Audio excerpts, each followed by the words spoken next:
So one of the things I've been doing to get ready for Preptober is I've been doing a lot of inspiration gathering.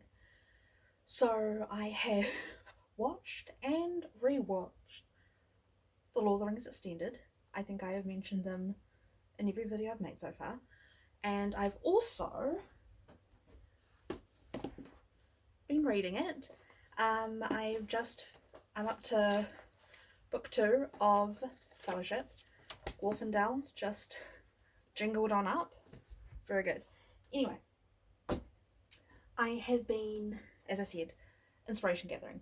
So I've been doing lots of reading and lots of watching, and just trying to work out like the sort of overall themes or like tropes and things that I just really like and I find really fun. So one of the main ones I've found, because I'm watching Farscape as well, which is sci-fi, and I really recently, like last night, I rewatched the 1998 Merlin like mini series. It's like 2 episodes. Each one is like hour and a half long. It has Sam Neill, Helena Bonham Carter, bunch of people. Anyway, I used to have that on VHS and I would watch it all the time as a kid. So I haven't seen it since, I don't know, I was maybe like 10, maybe a little bit older, I don't know. Anyway, I watched it for the first time in a long time, had a great time, fantastic. Anyway, there are some issues though, I will say. There are some dicey bits. Anyway, where I'm going with this is, with all this like inspiration gathering, I thought I would show you like some of the things I've been reading. So obviously, Fellowship of the Ring. I've been reading Collarbound, which I'm maybe, so not quite halfway through, and I'm liking it actually.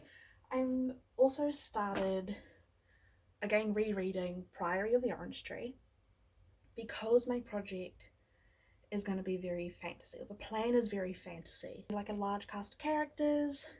I'm trying to sort of watch and read that kind of stuff, because also, just moving some stuff, because also it's kind of medieval-ish, typical kind of high fantasy kind of vibe. I've been reading like some history books. I'm already quite interested in that anyway. Going through one called Chaucer's People. It's like medieval, lives of medieval kind of stuff. I've also recently read, is it The Fires of Lust, which is about sexuality and marriage and all of that. Fascinating. Very, very good. Highly recommend. I haven't started reading it yet, but the next one I want to read is Ashes of the Sun by Django Wexler. I have read, what was it? It was a middle grade that he did. It's Librarian's Apprentice? Can't remember. Anyway, and I really liked it. Trying to get like sort of inspiration gather. I've been creating like Spotify playlists. I'm probably gonna start like drawing some characters and like just trying to get all of the like juice, like cylinders firing to get this project like off to the best start. Try and hit more than my like daily writing goal for the first, like even just the first few days, just to get that little bit of buffer. Which on that, how many days am I going to be writing? Right, okay. So in terms of planning, I need to be strategic because I have a course starting on the 30th of October, and my first assignment for that is on the 30th of November, which is worrying. So I did some planning, looking at how many days I might need to sort of wiggle around, because I won't be able to do the full 30 days necessarily for NaNoWriMo. So I planned 27 days, which will give me like 3 or so days just for the assignment. That's not including obviously all the study leading up to that. Luckily I'm only doing like one paper this round, so it won't be too bad. Like, I want to dedicate like at least 10 hours a week to just study, but I work part-time, so it's not it's manageable. I'm only writing for 27 days. In order to hit the 50,000 words, I will need to write at least 1,851 words a day. So I'm gonna have to do some scheduling. Okie dokie. This is what we're working with. Here's my calendar. As I said, I've blocked out these 3 days strictly for writing my assignment, not including the 2 hours a day, Monday to Friday, that I want to dedicate to my studies. Now, I work 5 hours a day, so, you know, that's 7 hours already taken up.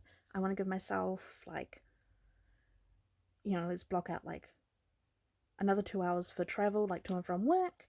So that is 9 hours that I can't use for nano. When I'm, like, really on the ball in terms of just life, I had been, because I've fallen off, you know, hey, habits aren't always linear.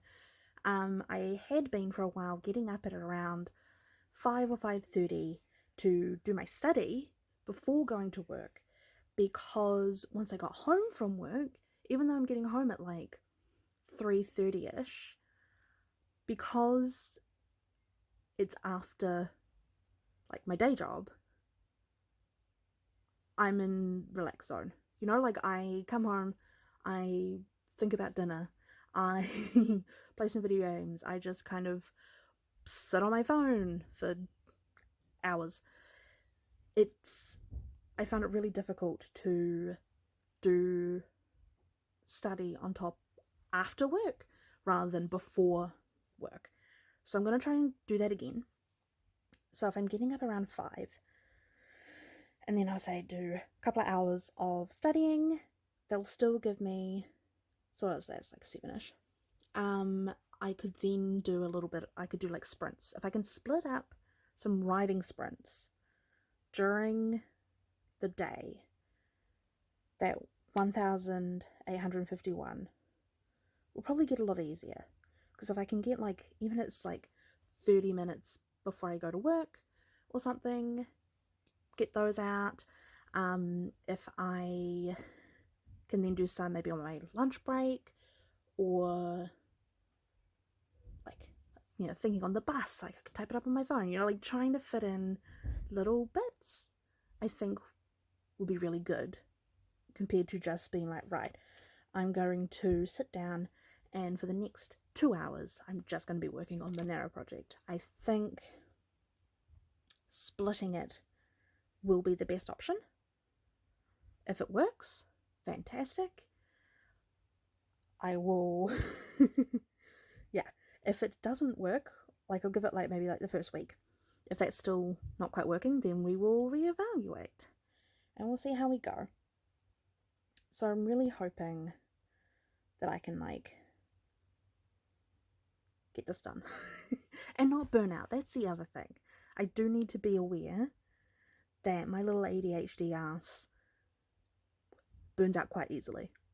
So I want this to stay fun, and I want my study to stay fun as well. So I've got to really be careful in how I'm structuring this time, how I'm taking care of myself, sorting out, like, I do, like, batch cooking. You know, like, I'll make one giant salad for my work lunches.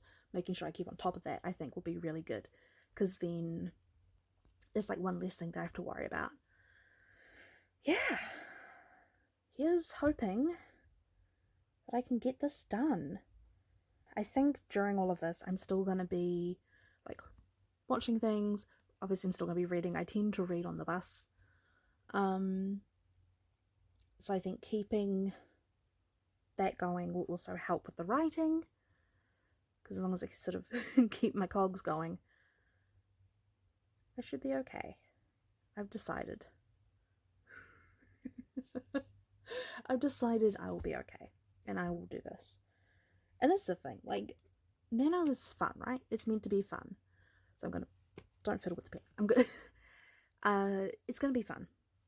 And if it's not fun, then I will just stop doing it. And there's no shame in that. And yeah. And I have to also just remember that, like, I'm also studying, which is more important. So, like, yeah, doing my psychology paper and shit, that is more important than nano, even though nano is very important to me. And getting the, like, first draft done of a project will be amazing. It'll be so good. It'll be awesome. But not if it comes to the detriment of my health and my brain and everything else. So there we go. This is my current plan. I will let you know if it works.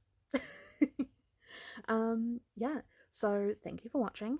And for my next video, I'm going to be doing a little, like, notebook setup for my new course that I'm doing. So a new, like, academic planner. It'll include flip-throughs of here with how I was setting up pages and then how I'm adapting that to the new one. Alrighty. Thank you. Alright, bye.